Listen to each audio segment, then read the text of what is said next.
Obviously, it's a very difficult task to start. I just hopped in when opening remarks have been made. But from the discussions we're having prior to coming here, the topic certainly talks to the issue of demographics. And when I look at this topic to say macroeconomic post-election, I still say last year we had a census. The count was there 15.2 million Zimbabweans, and I'm saying of that 15.2 million Zimbabweans, now maybe 16, if you factor in a growth factor of let's say 2%, you say we're all eating out of a GDP of 28 billion, which is recorded 2022. And then we want to say, is that GDP number actually growing or it's not growing? And if you listen to information about either from government officials, they say economy is growing 5.3. IMF and World Bank are a bit conservative at about 2%. I think the positive read that I make out of that is that for as long as your numbers are looking northwards, and if you are growing as an economy, then it is critical. So in the interaction, that the assignment which Mashilo actually said I should be talking about is the housing market.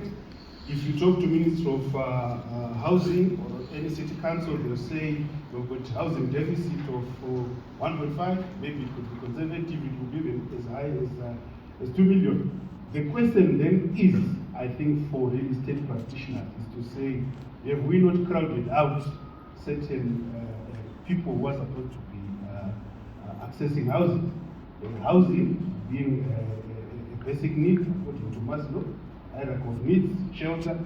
Let me pack it there, and then I think I can dive into it as we go on. Thank you. And then I'm going to pick up from that, but I'm going back to CAD, right? Chief Energizing Officer. I hope you didn't work for Old Mutual at some point in your life, because they like these fancy titles. Never. No disrespect. Every time you see an Old Mutual person, they've got a fancy title, Chief Enjoyment Officer. So, let's take the point. I mean, I started off by saying, if you look at the GDP per capita, right, as a measure of some sort,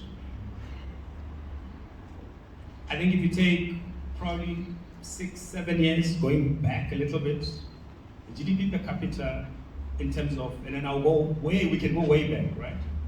17 years ago, where it was sitting, I think, at 888 or 880 US dollars, right? And it was growing. Then it got to a point where it gets to 2.1, around 6-7 years ago. And from that time, it's been going the opposite direction. What that means is that for housing, your target market, your consumer, is getting poorer. So the affordability for that housing is disappearing, right? And Ken, at the same time, just got listed. And he needs money out of that market. That's why he's listed, right? If you had lots of capital, you wouldn't have done it, right? So the microeconomic conditions must be of such a nature that it allows both the private market, which is the listed sector, and also the consumer market, which is whether it's housing, whatever the case might be, to perform. And that as an indicator for me means that you're looking at a much more difficult, because it's sitting at 1.5, right? 1,500 nearby US dollars as of 2023. 2022 was still 1.56, not much of a difference, right? And before that it was 1.7. And I said, we can do the stats. So it creates a headache. So there must be something economically, right, that must be done to be able to turn that around. What are the things that you think politicians that have now been crafted is less than a month that you think on an economic level, what are the policies that must be introduced? What are things that need to be in place? Whether it's tax legislation, whatever that they must bring in order to begin to change that trajectory.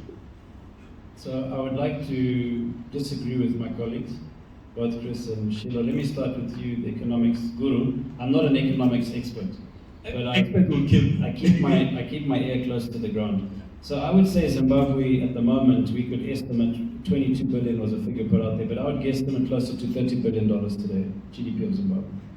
And if we take that as a number and we go back, let's go back to the Robert Mugabe era, where at one point we had US dollars and then it got eroded. So at his departure, the GDP was not more than $12 billion. And that is less than 7 years ago. So if we say in the last 6 years, the economy has comfortably grown from 12 to 30 billion. I don't know many economies in the world that have put that kind of percentage growth. So if you take 30 billion with 15 million people, we're back at 2,000 per capita. So I think it's a good starting point. And my argument on this is that the sustainability of the growth of the GDP can only be possible with a stable currency unit. We need to see the continuation of a stable currency unit in this economy to continue to grow it. And if you look at the economy today, the US dollar is probably 70 to 80% of this economy easily, which means that the growth that's taken place has taken place courtesy of the US dollar. If we had removed the US dollar from this economy, we would be back to 12 billion. So I think price distortions in the economic factors are very important, and there are distortions because of the Zim dollar. There's a mismatch between reality and what's on the ground. The reality today is that a 500 gram butter is selling at $22 in a supermarket, where it should be $5. And the reason for that is because the risk cannot be calculated for the retailer to know what he will get in real currency at the end of the day. If government was to remove that factor, there would be no debate. Every retailer would be fighting below $5 to sell their butter. So I think the big elephant in the room, as I've mentioned before, is really the US dollar. And that's the main ingredient for me on the economy's growth going forward. Coming back to the other question from Chris, I think, Chris, you've got to look at the situation differently. Yes, there could be 1.2, 1.5, maybe even 2 million backlog of units, of housing units. And that's totality. If we were to say developers in Zimbabwe could possibly produce 1,000 a year, which is impossible, we are aiming at 1,000 units a year. We haven't got to 500 yet, and we're the largest at the moment. There's not one developer in Zimbabwe that's making 1,000 units a year. At your numbers, that's more than 1,000 years from one developer.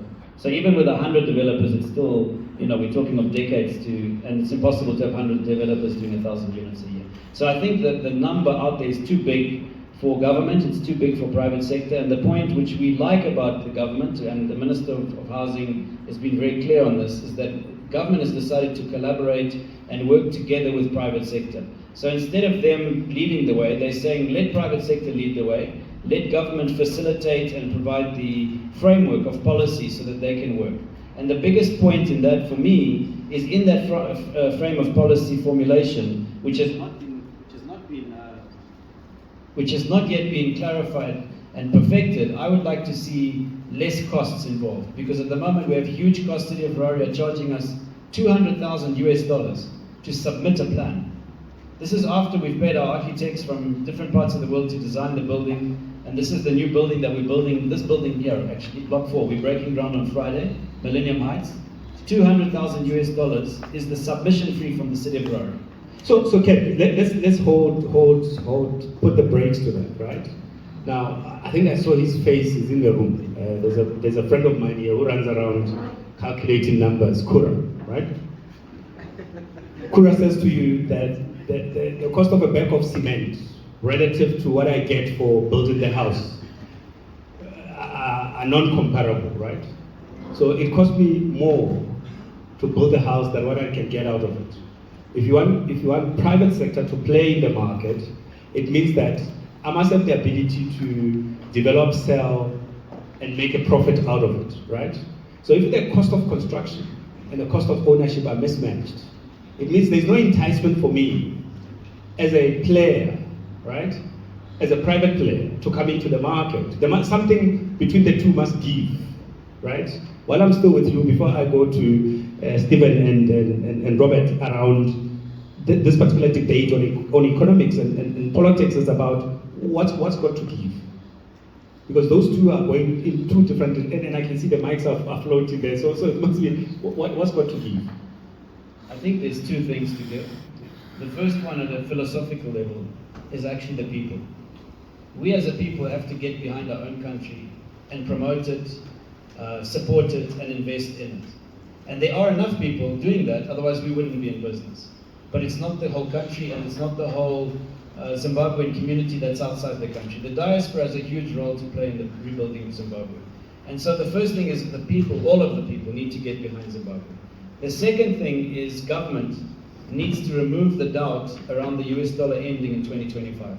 Because currently the policy is that the US dollar is only a legal tenure until 2025. So some of the pension funds, the banks, they don't know how to calculate risk beyond 2025.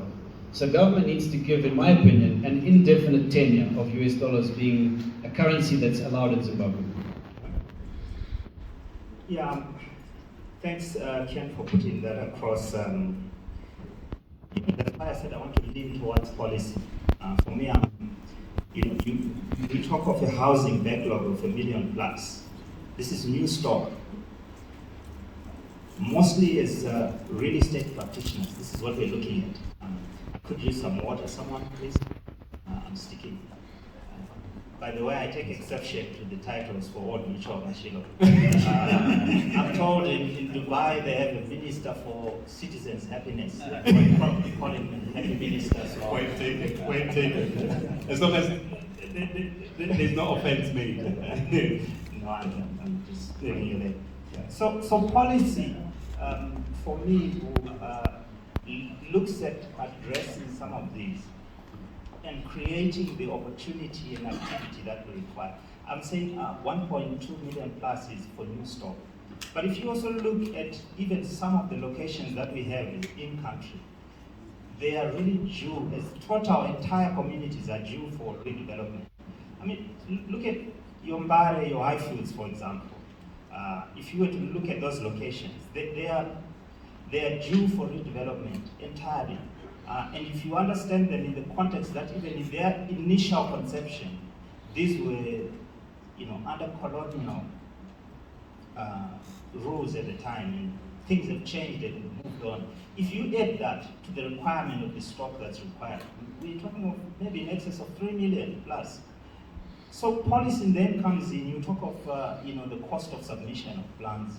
You can look at several things that hinder activity in the real estate sector. Talk of the cost, the product itself, how it's taxed when you're selling a new development.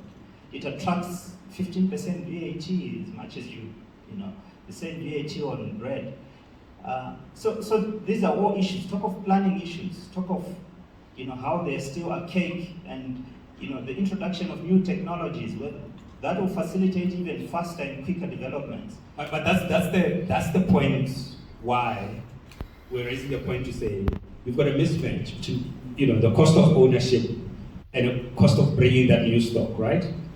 As a private owner, I mean there are some economists, right, who says they're not only saying it for Zim but for anywhere else, that says maybe the best way to go about it is to go into the inner city, get all the other buildings that are underutilized, under-optimized, either raise them and raise new buildings, because in any case you've got infrastructure, you've got the plans that are approved, because there was a 5-story building there, you just need to build much more efficiently a new one on the same spot, so you don't have to worry about the submission of plans and all of that, right? Or you take existing ones, you optimize them in some way, you pump a little bit of money, there's some savings to do that as opposed to go for a brand new stock altogether, which will take you a while, which is the point that we are making. It says new stock might take you a while, but are those people incorrect when they say take the current existing stock, do something with it, because then you eliminate some of the inherent costs in bringing new stock, because it requires bold political decisions to do that. I'll come back to policy, Mashilo. If you took the CBD, for example, and you wanted to change the current office buildings into mixed use, certain uses there require maybe special consent or are not even completely allowed in certain parts of the CBD. So it comes back to policy. Should we not be looking at reviewing some of those so that certain uses are freely permitted, which allow those kind of repurposing of those buildings to address some of the challenges that we're already facing. Robert, I mean, I'll come to you just now. So you made a point earlier, right? And I'll come back to you, Chris. You made a point earlier around, the role of, so you've got brand new governance, local politicians, you've got brand new statesmen, you've got brand new that. What is then, from the point that is being made, what then is an expectation of those in terms of making sure those things come into fruition so that we can begin to see this growth in the real estate sector? What would then be the expectation? What are the things, if you had to give them a scorecard for the next 5 years, what would that look like? Thank you. I think referring to that, we must make sure that we put political issues aside and make sure that we don't look in terms of SANU-PF, CC, whatever. Those guys are going to dialogue, and also there should be open communication lines between the sectors and the various ministries, so that whatever issues we are raising here should also be channeled to the respective ministries. And also we talked in terms of maybe capacitating the individuals to be able to actually maybe get loans to buy those properties we're talking about. And maybe we need to look at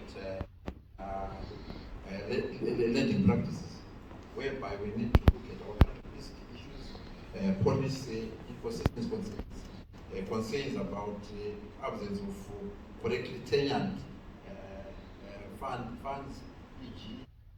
we currently don't have any long-term ones.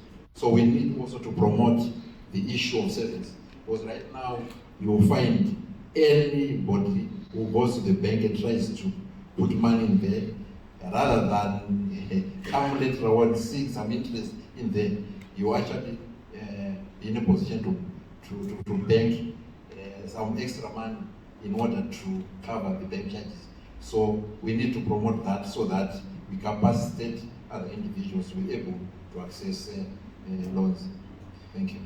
I'm going to come to you. So I'm putting you on the stove so that you can share whatever about how do you make a country attractive. And this talks to this country risk. How do you make a country attractive to local and foreign investment?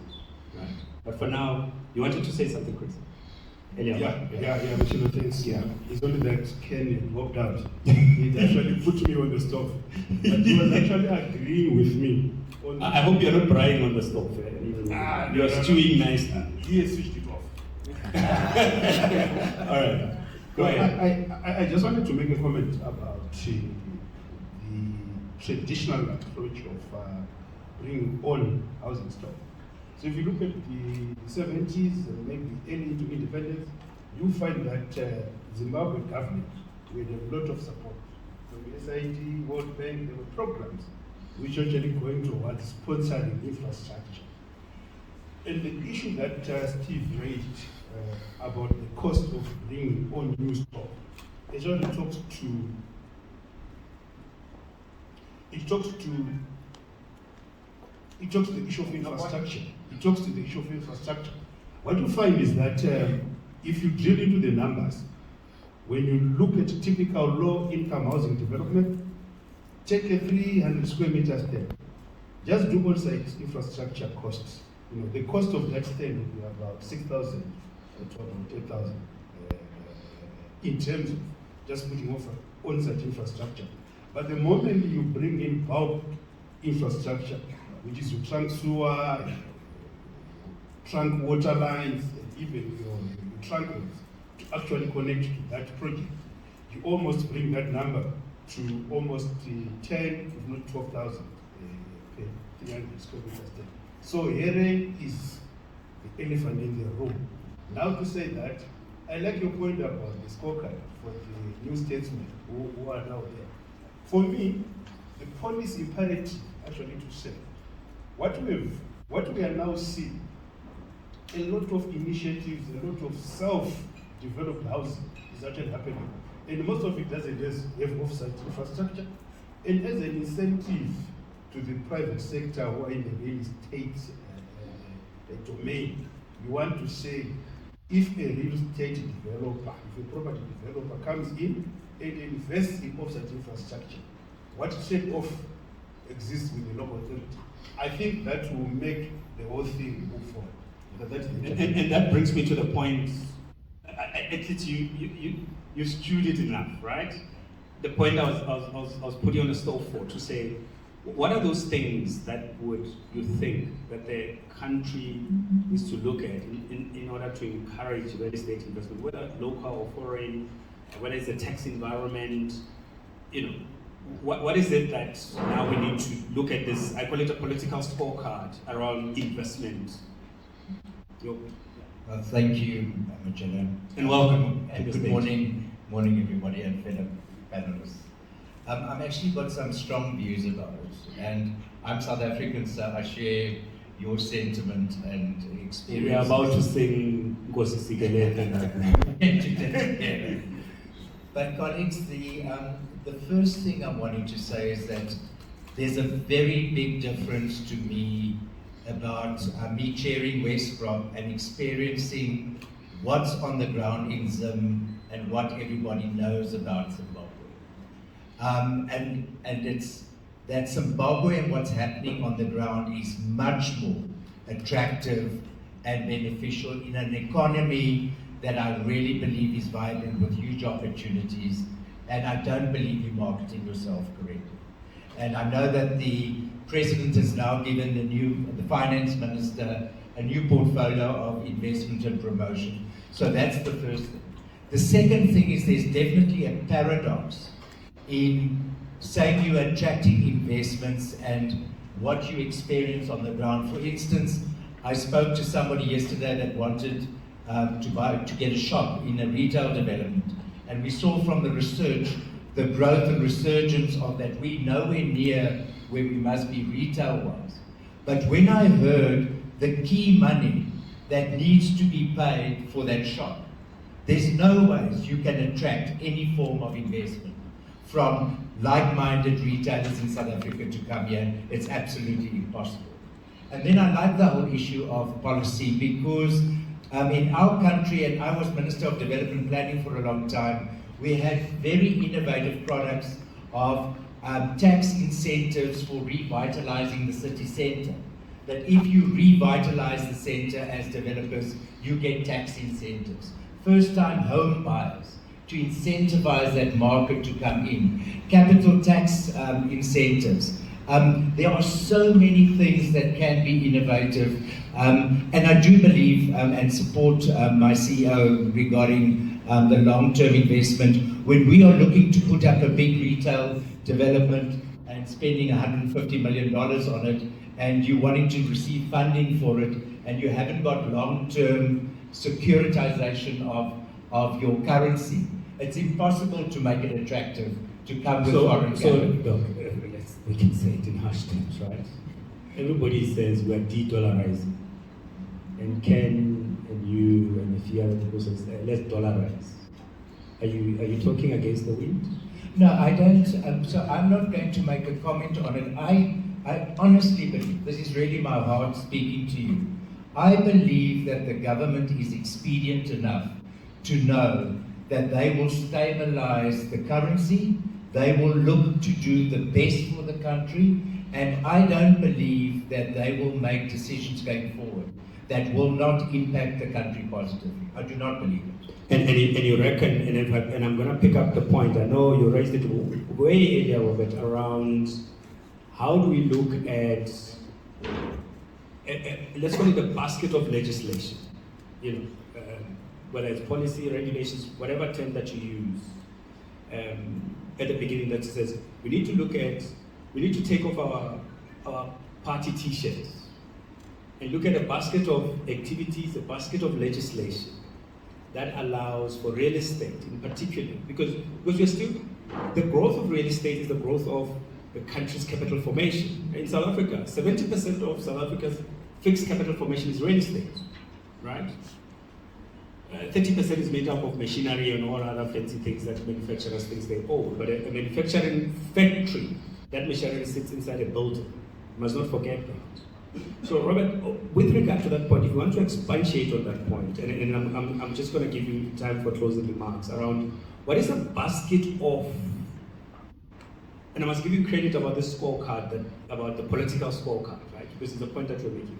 What is a basket of things in terms of legislation-wise that you think should now, this new political regime should allow us to begin to have, so that we can reap what Dr. Michael and my fellow panelists, Chris and Stephen and Ken, have said that there's many opportunities, we just need to get the rules of the game right. What does that look like for you? Thank you. I think, like I indicated earlier on, we have to look, there are a lot of things which have to happen. Right now, we are looking at infrastructure. As you move around with the town, you will see that the roads are not all that good. So I think in terms of that, we need to ensure that there's a policy which looks at that. And then in terms of the other issues like the cost, like the cost or the administrative cost, I think we need to also make sure we look at reducing costs so that in the real sector it becomes affordable. And also, like I indicated earlier on, I think we have to look at the banking laws as well in terms of interest and all that, so that the person in the street will be able to afford. Because right now we are looking at interest rates hovering above 50–100%, which to an ordinary person is not affordable. So we need to look at that so that.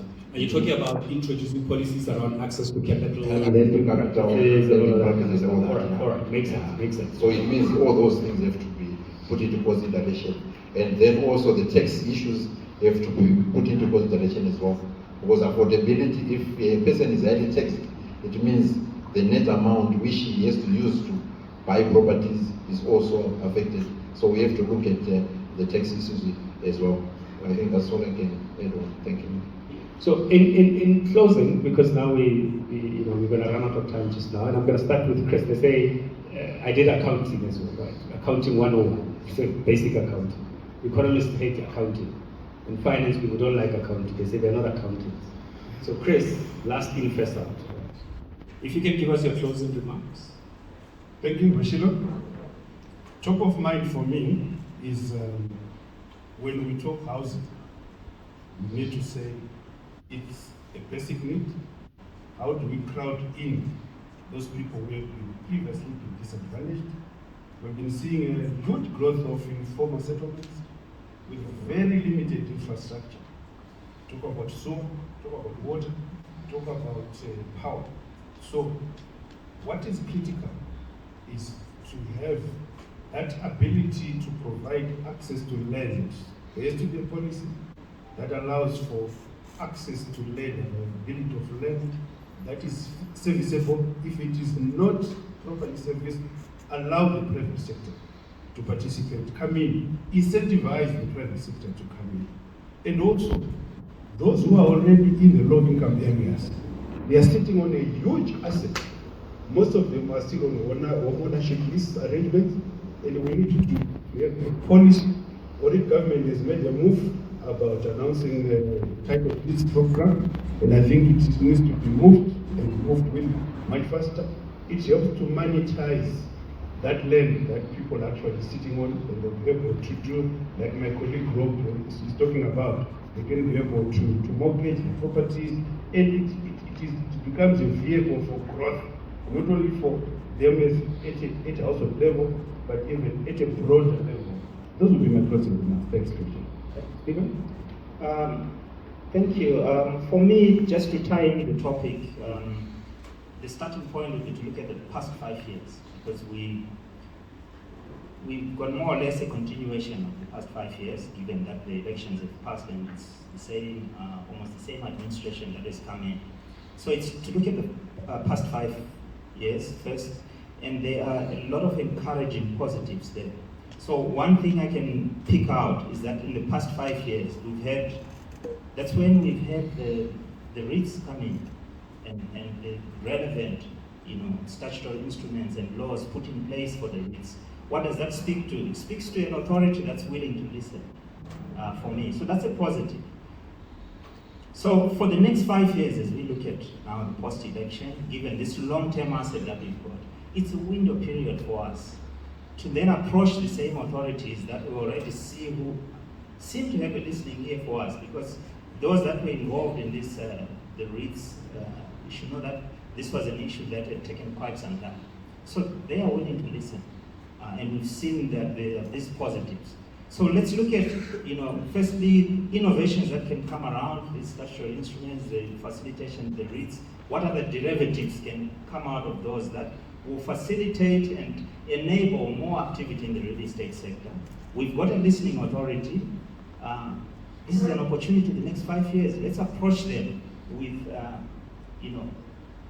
suggestions, perhaps proposals on how we can improve or create or strengthen certain policies that will encourage this activity that we're looking at. So our monetary policies, we should have input in that as much as we possibly can.